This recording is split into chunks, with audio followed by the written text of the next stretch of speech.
जय हिंद साथियों, एक बार फिर से स्वागत है आप सभी का आपके अपने ऑनलाइन स्टडी प्लेटफॉर्म समग्र जीएस स्टडी पर। तो कैसे हैं आप सब लोग, कमेंट करके ज़रूर बताएं। और आपकी तैयारी जो है वो कैसी चल रही है ना, क्योंकि अब अपने पास ज़्यादा समय नहीं बचा है, तो हमें तैयारी जो है बेहतरीन तरीके से करनी होगी। यहाँ पर अपना समय बिल्कुल भी बर्बाद नहीं करना है। तो आपके लिए मैं लाया हूँ आपको जीके जीएस और हिंदी के टॉप जो अभी तक के क्वेश्चंस हैं, जो कि यूपी पुलिस की जो एजेंसी है जो एग्ज़ाम कराती है, अब तक जितने भी क्वेश्चंस पूछे गए हैं मोस्ट ऑफ दी क्वेश्चंस मैं आपके लिए लेकर आया हूं। तो आपको वीडियो को अंत तक देखना है और साथ ही यदि वीडियो अच्छा लगता है तो लाइक करना है और जम के शेयर करना, ठीक है ना। और साथ साथ कमेंट भी करते चल रहे हैं जो है क्वेश्चंस उनसे अच्छी तरीके से अटैच होने के लिए, ठीक। जो भी मेरे भाई बहन चैनल पर पहली बार आए हैं तो चैनल को सब्सक्राइब ज़रूर करें और जो बेल आइकन है वो आप उसको प्रेस कर दें, है ना, ताकि आने वाले जो भी वीडियोज़ हैं उनका नोटिफिकेशन सबसे पहले आप तक पहुंच सके। तो आपको छोटा सा काम करना है, सब्सक्राइब करना है और बेल आइकन को प्रेस करना, ठीक। तो चलिए आगे बढ़ते हैं, शुरू करेंगे। क्वेश्चन देखेंगे पहला, हिंदी का क्वेश्चन है द कलर पर्पल नामक उपन्यास के लेखक या लेखिका कौन है, ठीक है ना। तो कौन है मेरे साथियों, आप लोग भी कमेंट करके ज़रूर बताया करें जो भी आता है आपको, ठीक है ना।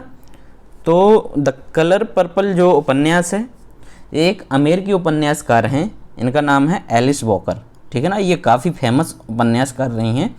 तो ये इनकी रचना है द कलर पर्पल और ये एक काफ़ी फेमस रचना है। इसके ऊपर मूवी वगैरह भी बन चुकी हैं, ठीक है ना। तो राइट आंसर हो जाएगा हमारा option number B, Alice walker.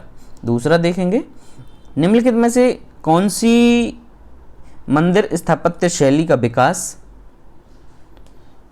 Himalaya से विंध्य के बीच हुआ था। हिमालय से विंध्य के बीच कौन सी स्थापत्य शैली का विकास हुआ है। तो कौन सा होगा राइट आंसर साथियों, इसका जो सही उत्तर है हमारा वो है ऑप्शन नंबर बी, नागर शैली, ठीक है ना। कौन सी शैली, नागर शैली हमारा सही उत्तर हो जाता है। ऑप्शन नंबर बी यहाँ पर करेक्ट हो जाएगा। तीसरा देखते हैं, बेरी बेरी डॉट डॉट की कमी के कारण होता है, ठीक है ना। कौन से विटामिन की कमी के कारण होता है। ये एक विटामिन वाला क्वेश्चन आपका एक ना एक ज़रूर आता है, तो ये आपका बिल्कुल भी तैयार होना चाहिए, है ना। तो विटामिन जो बी होता है, विटामिन बी की कमी के कारण हमें कौन सा होता है, बेरी बेरी रोग। और विटामिन बी के भी कई सारे समूह होते हैं, उसमें विटामिन B1 के कारण, है ना, विटामिन बी के कई सारे ग्रुप होते हैं विटामिन का, तो B1 के कारण ये बेरी बेरी रोग होता है, ठीक है। और विटामिन B1 का जो रासायनिक नाम होता है साथियों वो होता है थायमिन। कौन सा होता है, थायमिन इसका रासायनिक नाम होता है। तो करेक्ट आंसर हो गया हमारा ऑप्शन नंबर डी। अगला देखते हैं, भारत की सबसे प्रतिष्ठित संगीतकारों में से एक द्वारम वेंकट स्वामी नायडू निम्नलिखित में से किस वाद्य यंत्र के वादन के लिए प्रसिद्ध हैं, ठीक है। तो ये जो वाद्य यंत्र बजाते थे ये बजाते थे वायलिन। करेक्ट आंसर हो जाएगा साथियों option number B, violin. Next question, Bharat में उल्लंबन त्यौहार मुख्य रूप से निम्नलिखित में से किस समुदाय द्वारा मनाया जाता है। उल्लंबन त्यौहार मुख्य रूप से किस समुदाय द्वारा मनाया जाता है। तो ये जो त्यौहार है ये आपका बौद्ध धर्म को मानने वाले लोगों के द्वारा मनाया जाता है, बौद्ध समुदाय के द्वारा मनाया जाता है। करेक्ट आंसर होगा आपका ऑप्शन नंबर डी, है ना। और बौद्ध में भी आपके एक दो होते हैं, एक हीनयान और महायान। तो ये महायान के द्वारा मनाया जाता है।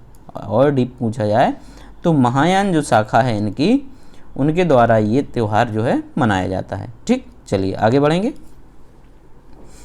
कोरोमंडल तट पर सबसे अधिक वर्षा शीत ऋतु में होती है, क्यों होती है कोरोमंडल पर शीत ऋतु में सबसे अधिक वर्षा। तो सबसे अधिक वर्षा इसलिए होती है क्योंकि जो पूर्वोत्तर मानसून बंगाल की खाड़ी से आर्द्रता लेता है और ये पवनें पूर्वी घाट द्वारा बाधित होती हैं, ठीक है, पूर्वी घाट द्वारा बाधित होती हैं, तो इसलिए वहाँ पर अधिक वर्षा होती है। तो राइट आंसर हो गया साथियों ऑप्शन नंबर बी। सातवां क्वेश्चन देखते हैं, विजयनगर के निम्नलिखित में से किस शासक ने 1520 ईस्वी में बीजापुर के सुल्तान को हराया था। बीजापुर के सुल्तान को जो हराया था वो हराया था कृष्णदेव राय ने। किसने हराया था, कृष्णदेव राय ने, है ना। तो राइट आंसर क्या हो जाएगा ऑप्शन नंबर सी यहाँ पर करेक्ट आंसर हो जाता है, ठीक। कृष्णदेव राय जो है ये तुलुप वंश का शासक था। किस वंश का था? तुलुप वंश का। ठीक है, और ये तुलुप वंश का सबसे महान शासक रहा है ना। तुलुप वंश का जो है सबसे महानतम शासक इसको माना गया है। नेक्स्ट है, डिगबोई तिल क्षेत्र भारत के निम्नलिखित में से किस राज्य में स्थित है? डिगबोई, तो डिगबोई है आपका कहाँ पर? जल्दी बताएं कमेंट करके। डिगबोई है असम में, है ना, तो ये असम में है। राइट आंसर हो जाएगा ऑप्शन नंबर डी। 9वां क्वेश्चन, निम्नलिखित में से कौन सी फसल रबी की फसल का उदाहरण है? तो पढ़िए आप लोग, धान है ना, बाजरा और रागी, ये तो नहीं है। तो रबी की फसल है आपकी कौन सी? गेहूं है। करेक्ट आंसर क्या हो गया? ऑप्शन नंबर बी यहाँ पर हमारा राइट आंसर हो जाएगा। ठीक है ना। चलिए 10वां क्वेश्चन देखते हैं। निम्नलिखित में से कौन जनवरी 1915 में भारत लौटे थे? तो 1915 में भारत लौटे थे कौन? Mister Gandhi. Option number C जो है हमारा मोहनदास करमचंद गांधी राइट आंसर हो जाएगा। ठीक है ना। चलिए 11वां क्वेश्चन, वर्ष 2011 की जनगणना के अनुसार निम्नलिखित में से किस राज्य में महिला साक्षरता दर सबसे कम है? तो महिला साक्षरता दर जो है आपकी सबसे कम है कहाँ पर? बिहार में। कहाँ पर है साथियों? ये आपकी है बिहार में सबसे कम है। ठीक है ना। 2011 की जनगणना के अनुसार बिहार में महिला साक्षरता दर सबसे कम है। कितनी है? 51.5%। 51.5%। और सबसे अधिक जो महिलाएं साक्षर हैं वो हैं आपकी केरल की। कहाँ की हैं? केरल की। केरल की जो महिलाओं की साक्षरता दर है आपकी वो कितनी है? यहाँ पर 92.1%। देख रहे हो क्या गजब साक्षरता दर है यहाँ पर। मतलब 100 में से आपकी 92 महिलाएं पढ़ी लिखी हैं। और ये बिहार में देखो 50% का भी आंकड़ा आपका मुश्किल से छुआ है। 58% मानो उसको, क्योंकि साक्षरता आप लोग समझते हैं भारत में साइन करना जिसको आ गया उसको साक्षर मान लिया जाता है। जो व्यक्ति अपना नाम लिख ले उसको साक्षर मान लिया जाता है, लेकिन ये साक्षरता का पैरामीटर नहीं होना चाहिए, है ना। तो काफ़ी स्थिति गड़बड़ है अभी भी इंडिया में। और ओवरऑल जो साक्षरता दर देखी जाए हमारी इंडिया की, ओवरऑल महिलाओं की है वो कितनी है? वो 64.64 है ना। तो काफ़ी स्थिति अभी गड़बड़ी है। नेक्स्ट क्वेश्चन, निम्नलिखित में से किस भारतीय राज्य में पालकी उत्सव मनाया जाता है? पालकी उत्सव मनाया जाता है आपका कहाँ पर? तो राइट आंसर है साथियों ये महाराष्ट्र में मनाया जाता है। करेक्ट आंसर हो जाएगा option number B. Next question है, कनिष्क किससे संबंधित था? कनिष्क जो है कह रहे हैं कि कौन से राजवंश से संबंधित था? तो कौन से राजवंश से? पढ़ा होगा आपने इसके बारे में। कनिष्क जो है वो कुषाण राजवंश से संबंधित था, है ना। कुषाण राजवंश से। करेक्ट आंसर हो गया ऑप्शन नंबर बी। 14th है कि धमेक स्तूप कहाँ स्थित है? धमेक स्तूप, तो स्तूप होते हैं ये बौद्ध धर्म में होते हैं आपके, है ना, बौद्ध धर्म। तो धमेक स्तूप जो है वो आपका वाराणसी में स्थित है। कहाँ पर? वाराणसी में। राइट आंसर हो गया ऑप्शन नंबर डी, ये वाराणसी में स्थित है ना। चलिए आगे बढ़ेंगे। 15वां है, निशा गांधी पुरस्कार किस राज्य सरकार से संबंधित है? निशा गांधी पुरस्कार किस राज्य सरकार से संबंधित है? तो ये पुरस्कार दिया जाता है केरल सरकार के द्वारा। राइट आंसर हो जाएगा साथियों ऑप्शन नंबर सी। 16वां क्वेश्चन देखेंगे, भारत में पहला अंतर्राष्ट्रीय योग दिवस कब मनाया गया था? तो योग दिवस जो मनाना शुरू हुआ था आपका वो हुआ था 2014 के बाद, जब मोदी जी की सरकार बनी थी। तो उसके एक साल बाद जस्ट 2015 में ये मनाना शुरू किया गया था, यानी 21 जून 2015 से। करेक्ट आंसर हो जाएगा ऑप्शन नंबर डी। 17वां देखते हैं, उड़ीसा में रथ यात्रा का केंद्र कौन सा मंदिर है?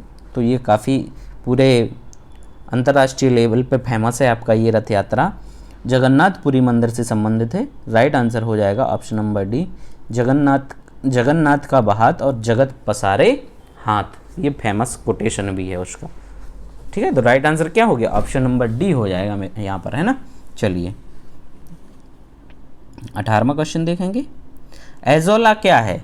एजोला कह रहे कि क्या है एजोला?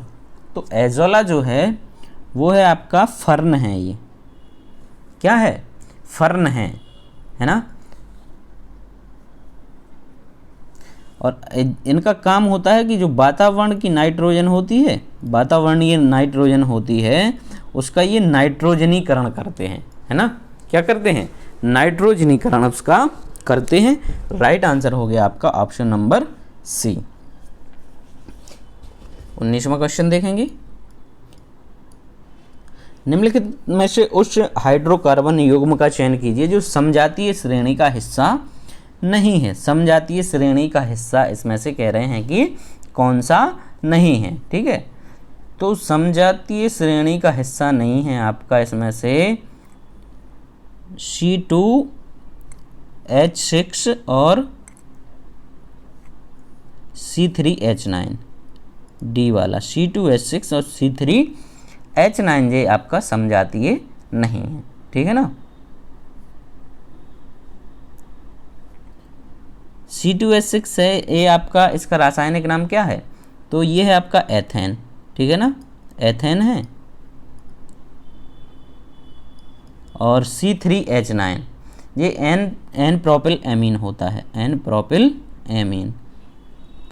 एमीन है ना। तो राइट आंसर है हमारा यहाँ पर ऑप्शन नंबर डी। 20वां क्वेश्चन देखेंगे।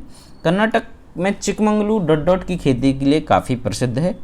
तो कर्नाटक में जो चिकमंगलूर है आपका, वो कॉफ़ी की खेती के लिए काफ़ी प्रसिद्ध है। राइट आंसर हो जाएगा मेरे दोस्तों ऑप्शन नंबर बी, ठीक है ना। कौन सा होगा? बी, चिकमंगलूर कॉफ़ी के लिए काफ़ी फेमस है। नेक्स्ट है, निम्नलिखित में से कौन सा एक देश की औसत आय के लिए इस्तेमाल किया जाने वाला एक और शब्द है? तो औसत आय के लिए कहा जाता है आपका प्रति व्यक्ति आय। क्या कहा जाता है? प्रति व्यक्ति आय। सी जो है हमारा यहाँ पर सही उत्तर हो जाएगा, ठीक है ना। चलिए, और प्रति व्यक्ति आय की गणना कैसे करी जाती? कभी कभी ये भी पूछ लिया जाता है। तो ये निकलेगी आपकी राष्ट्रीय जो आय है, राष्ट्रीय आय अपॉन टोटल पॉपुलेशन या कुल जनसंख्या, ऐसे इसकी गणना की जाएगी, ठीक। नेक्स्ट, संदीप कुमारी निम्न में से किस खेल में भारत का प्रतिनिधित्व करती हैं? संदीप कुमारी, तो संदीप कुमारी करती हैं डिस्कस थ्रो में। करेक्ट आंसर हो जाएगा ऑप्शन नंबर ए। 23वां, रविन्द्रनाथ टैगोर ने निम्न में से किस वर्ष में शांति निकेतन में एक प्रायोगिक विद्यालय की स्थापना की थी?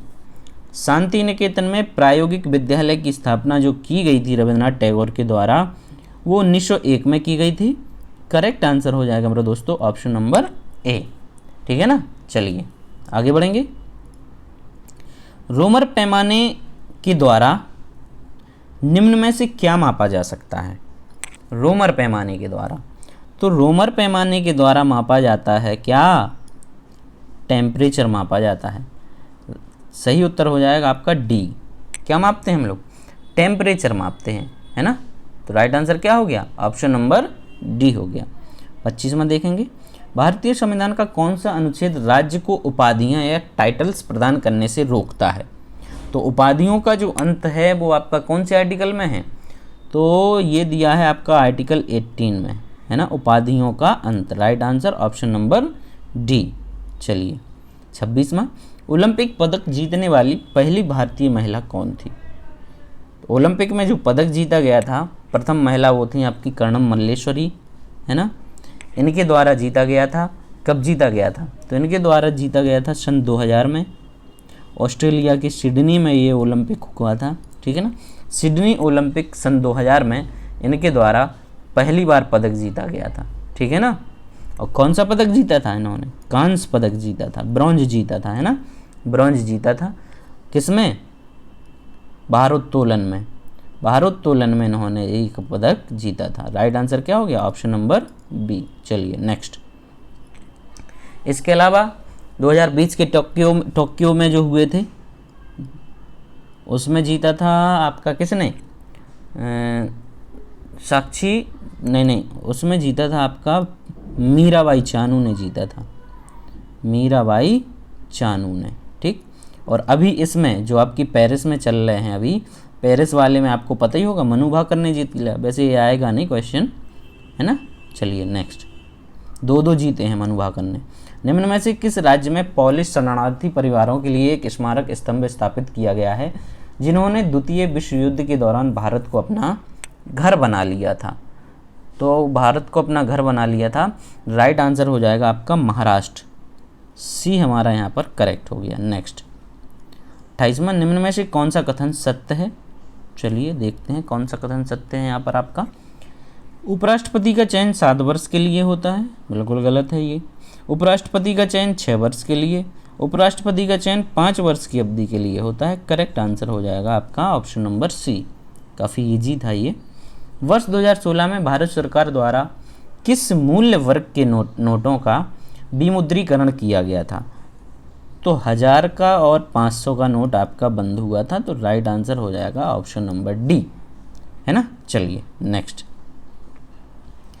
30वां क्वेश्चन है, चाइल्ड पोर्नोग्राफी देखना अपराध माना जाता है जिसके लिए आईटी संशोधन अधिनियम 2008 के तहत दूसरी बार दोषी पाए जाने पर कितनी सजा का प्रावधान है? ठीक है, दूसरी बार दोषी पाए जाने पर चाइल्ड पोर्नोग्राफी देखना एक अपराध है, और अगर दूसरी बार कोई व्यक्ति इसमें दोषी पाया जाता है तो उसके लिए कह रहे हैं कि कितने साल की सज़ा है। तो करेक्ट आंसर है साथियों उसका, कितने साल की सज़ा है? तो उसको हो जाएगी 7 वर्ष की सज़ा। राइट आंसर हो जाएगा ऑप्शन नंबर सी। नेक्स्ट, भारतीय संसद पर आतंकवादी हमला कब हुआ था? संसद पर आतंकवादी हमला कब हुआ था? तो 13 दिसंबर 2001 को हुआ था। राइट आंसर हो जाएगा ऑप्शन नंबर ए। नेक्स्ट है, राष्ट्रीय मानवाधिकार आयोग का मुख्यालय कहाँ पर है? राष्ट्रीय मानवाधिकार आयोग का मुख्यालय कहाँ है बताइए कमेंट करके। तो नई दिल्ली में है स्थित आपका। राइट आंसर क्या हो गया? ऑप्शन नंबर बी, नई दिल्ली। 33वां, भारत एशिया की किस परिक्षेत्र में स्थित है ना। एशिया में हमारा जो इंडिया स्थित है, कह रहे हैं कि किस परिक्षेत्र में स्थित है एशिया के, बताएं। उत्तरी एशिया में है, दक्षिणी एशिया में, पूर्वी एशिया में या पश्चिमी एशिया में? तो राइट आंसर क्या हो जाएगा? तो हम लोग का जो इंडिया स्थित है वो आपका साउथ एशिया में है। राइट आंसर क्या हो जाएगा? Option number B. 34, Uttar Pradesh में नहरों के माध्यम से सतह के पानी की बेहतर आपूर्ति प्रदान करने के लिए इनमें से कौन सी प्रमुख सिंचाई और बहुउद्देशीय परियोजनाओं में से एक नहीं है ना। इनमें से कौन? शारदा है आपकी, रामगंगा भी है, गंडक भी है, वर्षाजनक नहीं है। करेक्ट आंसर क्या हो गया? ऑप्शन नंबर ए, वर्षाजनक उत्तर प्रदेश की ये नहर सिंचाई में से नहीं है। नेक्स्ट, बौद्धों के लिए उत्तर प्रदेश में स्थित सारनाथ क्यों महत्वपूर्ण है? ठीक है ना। तो सारनाथ में जो है बौद्ध के जीवन से जुड़ी हुई एक महत्वपूर्ण घटना यहाँ पर घटी, इसलिए ये बौद्धियों के लिए महत्वपूर्ण है। वो घटना कौन सी थी?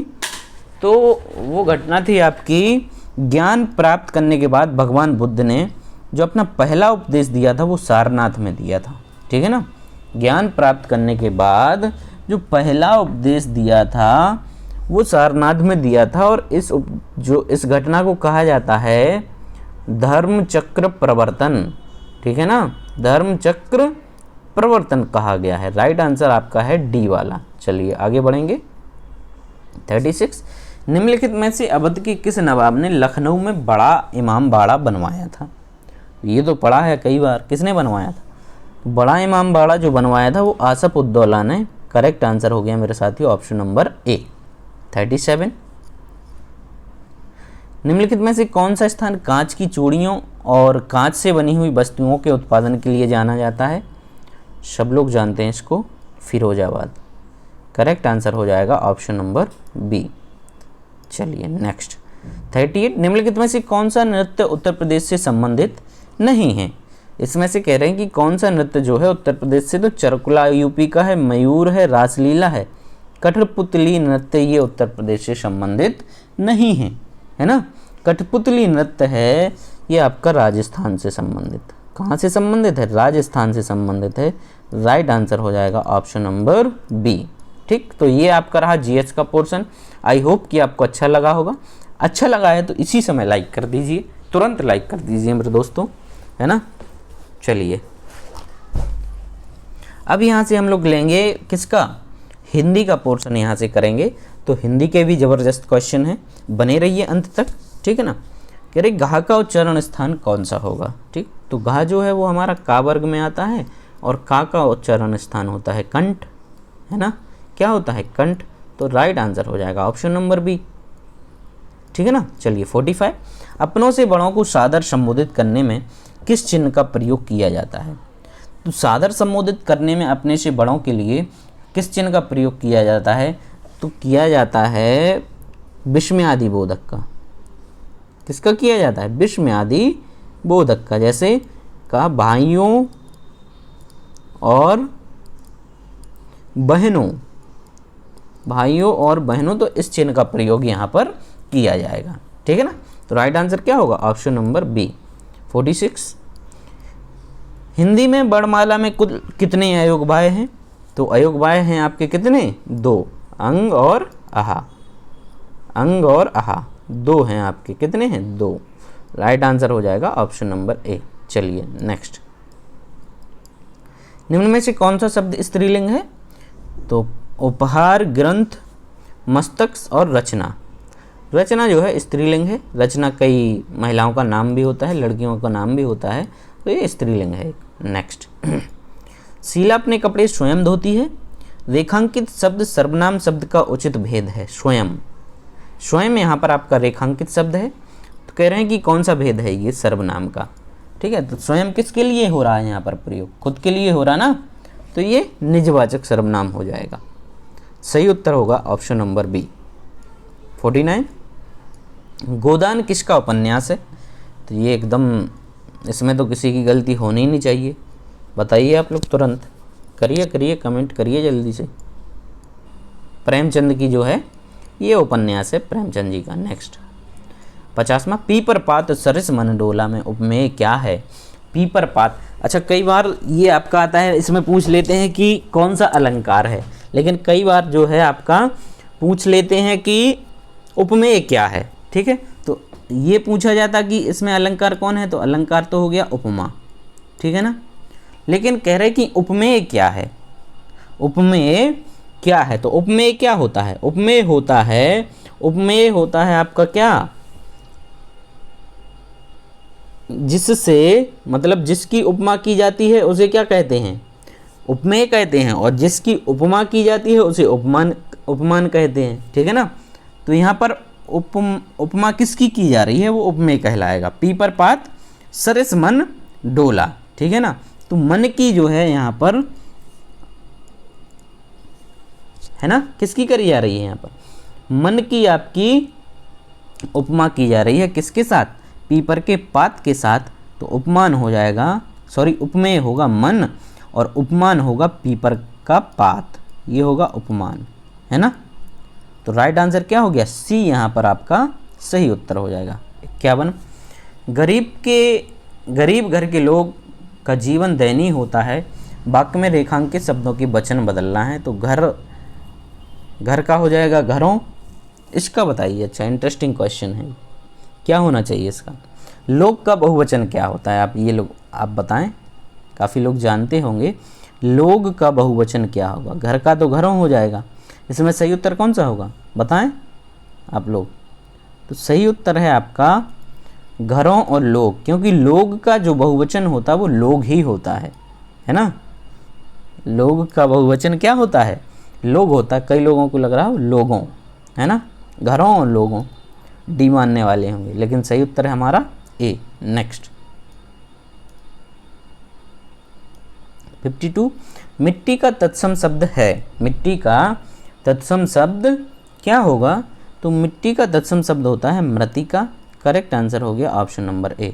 नेक्स्ट, जासूसी, तिलस्मी और तिलस्मी आदि साहित्य में कौन सा रस होता है। तो जासूसी, तिलस्मी, इसमें कौन सा रस होता है, इसमें होता है आपका अद्भुत रस होता है। करेक्ट आंसर हो जाएगा साथियों ऑप्शन नंबर डी। 54 देखते हैं, निम्नलिखित में विलोम शब्दों का सही युग्म है। विलोम शब्दों का सही युग्म है, तो ये क्वेश्चन अपन शायद कई बार कर चुके हैं। इसमें सही है हमारा हया का बेहया, सी जो है राइट आंसर हो जाएगा। 55वां क्वेश्चन देखते हैं, जिसे काटा ना जा सके के लिए एक शब्द निम्न में से कौन सा है? जिसे काटा ना जा सके उसके लिए कहा जाता है अकाट्य। क्या कहा जाता है? अकाट्य कहा जाता है। सही उत्तर हो जाएगा सी। अगला देखते हैं। बादल घिर आए और बारिश होने लगी रचना की दृष्टि से वाक्य है। कैसा वाक्य है? बादल घिर आए और बारिश होने लगी, तो और है तो संयुक्त वाक्य हो जाएगा। So easy. नेक्स्ट 57। सुरेश गीत गा रहा था, वाक्य में काल है। गा रहा था है ना, अभी क्रिया कैसी है? वो चल रही है, पूर्ण नहीं हुई है भूतकाल में, तो अपूर्ण भूत हो जाएगा।